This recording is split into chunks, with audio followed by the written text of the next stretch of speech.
pangangailangan. Di po ba? Kapag tayo ay lumapit sa Diyos, alam natin kung sino yung nilalapitan natin Diyos.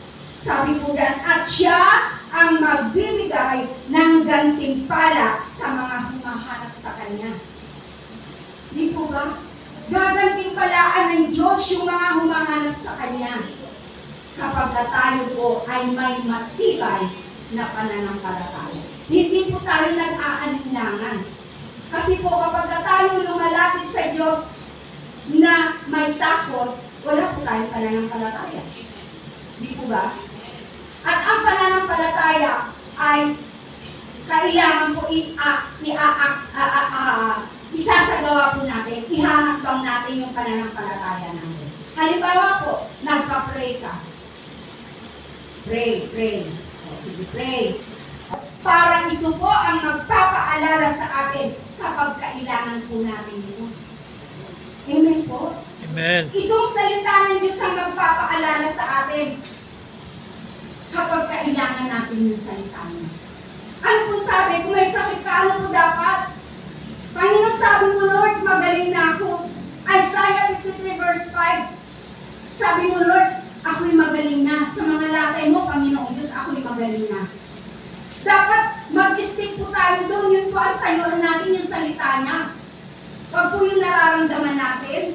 Huwag po yung negatibo na iisip natin. Huwag pong ganon. Kasi po, kailangan po sa atin kapag nagsasalita po tayo, positibo po yung lumalabas sa bibig natin. Kahit po sa isip, kailangan po hindi po negatibo yung yung isip natin. Salamat po, Panginoon, sa gabi pong ito. Yes, Sa Lord. matagumpay na aming pong pagbubulay ng salita ng Diyos.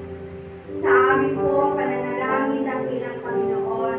Sa lahat po God ang nakikisa sa aming pong local upper room prayer, Panginoon. Lord, ang dalangin ko po sa mga kapatid ko, God. Patuloy mo sila, Lord, pagpalain.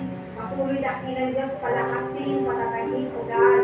Anuman, O God, anuman ang may mga sakit at karamdaman, Panginoon. Lord, ang himala ng kagalingan, hipuin mo po sila, O Diyos, ng iyong mapaghimalan. Ang patuloy po, O God, na pagsama mo sa bawat isa po sa amin, Panginoon. Lord, maging sa amin pong pastor, Pastor Jeff Hernandez, kay Sister Jean Hernandez, at sa kanila pong tatlong anak, Panginoon.